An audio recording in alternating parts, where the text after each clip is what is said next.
What's up, world? My name is Bruce Bowers, and you're watching the second installment of the making of BootyWoman presents BootyShortz. Y'all ready for this?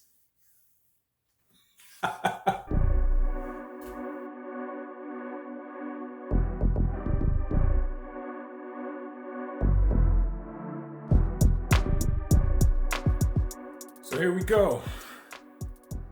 The second episode of BootyWoman presents BootyShortz. This one actually features character, our first villain of the series, the Mack Father. And the Mack Father is going to be a character that you're going to see quite often in BootyWoman comics, as well as in the BootyWoman cartoons and the animated projects that we do. Basically, the Mack Father is an overglorified pimp. And if I want to go into his abilities, I guess his abilities would be,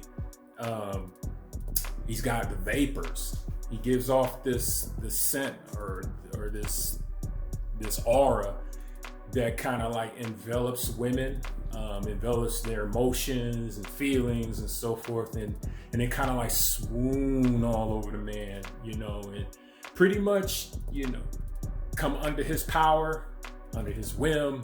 Just kind of do as I say. I mean, he's the ultimate. He's like the Mac of all Macs, the popes of all pimps. He's the man. He's the man. So you're gonna see this character, like I said, in this particular episode. Won't really see him in action or anything like that, but there was another reason why I put Mack Father in this episode, and I'm gonna talk about that right now. So what's the deal with Mack Father being in the BootyWoman cartoon?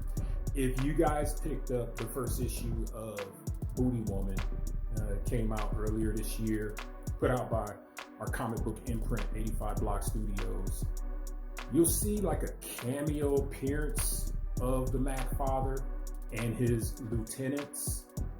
And what Mack Father is doing in this canon right now is he's investigating. He's kind of like sizing BootyWoman up, because the thing is Mack Father can have any woman he wants. You know what I'm saying? Like any woman he wants. But the one woman he wants is the one he can't have, or the one that he's pursuing is the one that's like shutting him down. And the thing is that Mack Father right now is trying to figure out a way. What is her weakness? How can I penetrate her defenses? What is it about BootyWoman I can do to make her mine? And basically, in his organization, he's got big plans for BootyWoman. And that plan involves making him or making her his queen, his right hand, his mistress, is one that oversees all of his affairs. He doesn't have that right now. He has his lieutenants, and then he has his subjects and concubines and all that, but he doesn't have that one queen. And BootyWoman fits the ticket. So here we are in this particular episode called BootyMack.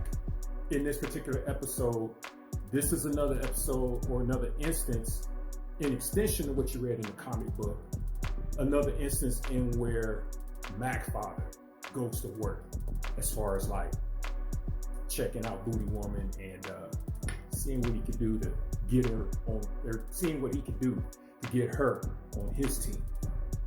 Yeah. So this episode kind of picks up where we leave off in the comic book.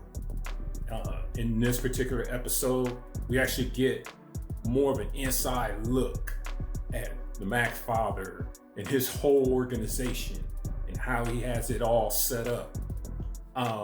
As you watch the episode, I know it's only a minute and a half, and I don't expect you to catch a lot of what I'm saying in the cartoon or in this episode as you're watching it. You probably have to watch it a few times over, even after you watch this video, to catch everything that I'm saying. So check this out. What I'm going to do is I'm going to break down Mack Father's organization a little bit, and that will help you understand what's going on in this actual scene. So Mack Father, We all know who he is. Yay, Mac Father. All right. And then he has his lieutenants. And the lieutenants, and you'll see it if you pay attention in the cartoon, they have numbers over their right eye. And those numbers are sequential. One has a 1, one has a 2, one has a 3, and one has a 4. And so in all, he has 4 lieutenants. And what these lieutenants do I don't know if you guys ever seen the movie Kill Bill. Shout out to Quentin Tarantino. They're kind of an inspiration. Those characters are kind of an inspiration to these lieutenants. I mean, they don't dress in all fetish black bodysuits with numbers on their eyes and nothing like that. But I'm just talking about as far as like the characters and the makeup of them. So the only way you could tell the lieutenants apart, because they all wear the same garb, as you can tell by the hair, and you can also tell by the numbers on their eye. So we actually see Lieutenants 1 and 2 in this one, where one of them is like a gun-toting machine gun specialist, and the other one will just cut you to the bone with those sharp blades, like a Hanzo sword. And these lieutenants are more of like his squad that like do his dirty work. You know what I mean? These 4 lieutenants. Like I said, we only saw 2 in this episode.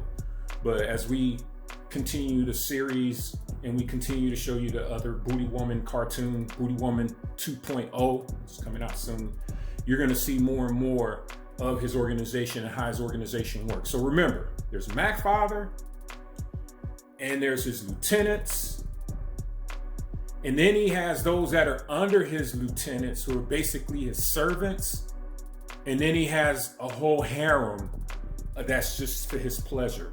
And you kind of see that when the first lieutenant walks through the room.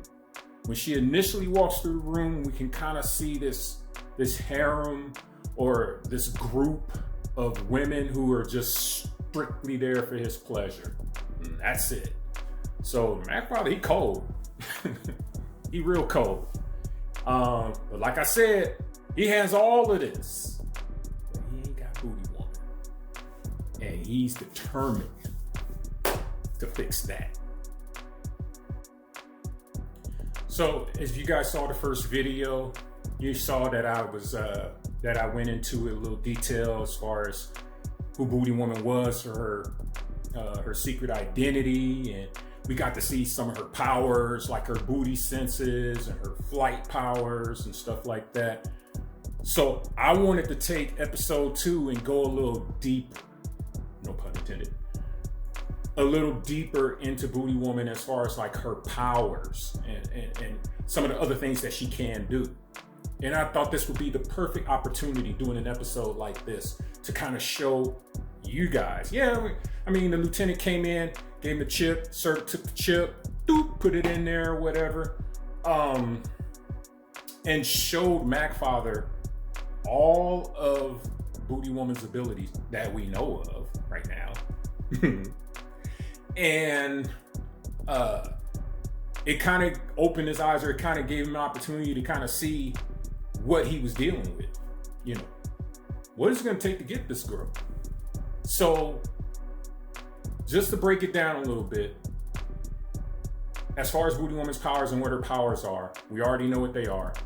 Like the first 2 that we've seen in the previous episode. So we know she has the booty senses. And the booty senses, the way they work is whenever danger is near, her booty vibrates, gives off that vibration. It's probably the only power that she has that when she's in her civilian identity that she can't hide. Because the booties, and she's the type of, if somebody saw that and said, yo, what's up with that? Explain that. And she'll make up an excuse like, oh, I ate at a new burrito truck, you know, these panties I'm wearing, they're having an allergic reaction. My skin isn't used to the material, all kind of weird stuff. Or, oh, I gotta really, really go to the bathroom, and I just had this habit where I just shake but I know how to control it through the rest of my body, but not my booty. So anyway, whatever excuse she can come up with, you know, to kind of like, oh, okay, that's not a booty woman thing. She knows how to do it, and for some strange reason, nobody has made the connection yet. They've come close, but let me get back to what her powers here. So she's got the booty senses.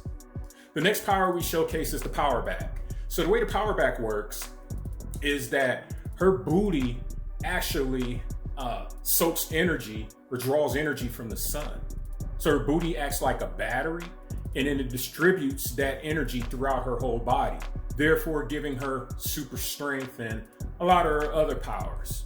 You know, kind of like how Superman needs the sun to be powerful, our yellow sun. So that's kind of how it works, but it's all coming through the butt. And it doesn't matter if she's got a skirt on or a hazmat suit. The energy gets through there. Yeah, our sun is that powerful. What's the third power? I think it's her invulnerable butt. Yeah, her invulnerable butt. So her invulnerable butt, because of the soaking of the sun or whatever, or solar energy, it actually creates a barrier on her booty. So it's bulletproof, it's heat proof, it's poison proof, it's ice proof, it's fireproof, you know, you name it. It's burn proof, it's all of that. And if anything should penetrate her defenses, she has a power called booty healing senses, or booty healing power, I should say. So what the booty healing power does, and all it takes is like a warm mist of water. So she can literally just take a shower, let the mist rise or the steam rise or what have you, and whatever was wrong with her butt or whatever happened to her butt is back to that smooth, supple, normal sense. So state. So that's the power that she has. Her other powers, there's two more. One is kinetic ass control. So what kinetic ass control and how that operates is that her booty also propels an anti-gravitational force, and that propels her into the sky. And it's so powerful, and she has complete control over it, that if she did too much, it would literally leave a crater in the earth as she takes off into the sky. So that's how she flies. That's how she gets around, kinetic ass control. And then she also has a power that we discovered in the comic book, and I kind of brought it into the cartoon, and that's called the Rump Quaker. And the Rump Quaker is something that she learned, and you guys will see this. I know I'm going all over the place with the cartoons and the book, and it's really hard to keep up. But all I can say is pick up the book and watch the cartoons, and it'll all make sense to you. So she has a power to, if she vibrates her butt on any surface, and she vibrates it just good enough or heavy enough, it creates it creates an anti-magnetic wave, or whatever you want to call it. I haven't quite figured that part out yet. Leave a comment below if you got something better for that. But just to break it down, it can penetrate, or it could break down any compound, any surface, any material, whether it's steel, wood, concrete, or whatever, if she vibrates her booty just right. So those are the powers of BootyWoman. So after watching the video, and Mac Father and his servants and lieutenants and everybody sees BootyWoman, Mac Father ain't even tripping, honestly. He just does one of these. Meaning that I don't care about none of that. We finna get this, okay? She gonna be mine. She gonna be my queen. And that's just the end of that. So therefore, everybody's on board. It's about to go down. The servants on board. The lieutenants are on board. It's going down. So what is Mac Father's ultimate plan? You gotta keep watching. got to keep watching BootyShortz. Pick up BootyWoman, the comic book, and look for that new animated series coming out, BootyWoman 2.0, and some other stuff I can't talk about. So just know that this story isn't over. I will continue the story in BootyShortz and some of those other things that I mentioned as well. So just be on the lookout for that, okay? You guys are gonna like this. Watch. Hey, you guys. I hope you guys enjoyed this second installment to the making of BootyWoman presents BootyShortz. I know I did. I had fun making it. I had fun making the cartoon as well. Hey, just stay tuned right here on the Bayworld Unlimited YouTube channel for more videos like this, and especially in this series, the making of BootyWoman presents BootyShortz. Okay? In the meantime, like, subscribe, share, comment, all of that. We love to hear what you thought about the episode. We love to hear your suggestions of what you want to see in an episode of BootyWoman presents BootyShortz or any of our other BootyWoman cartoons. Keep those suggestions coming in. I'm in earshot of a lot of suggestions as far as like what we should do and some of the enemies and some of the villains and heroes and stuff like that we should introduce into BootyWoman animation as well as the comic book series. So I'm listening. And of course, hey, follow us as well on the BootyWoman fan page on Facebook. Just look up BootyWoman. I think that's the way you can find it. All right. I really appreciate you guys spending time with me on this. Stay tuned for the next installment. All right. Love you guys, man. BootyWoman would be nothing without you. Peace.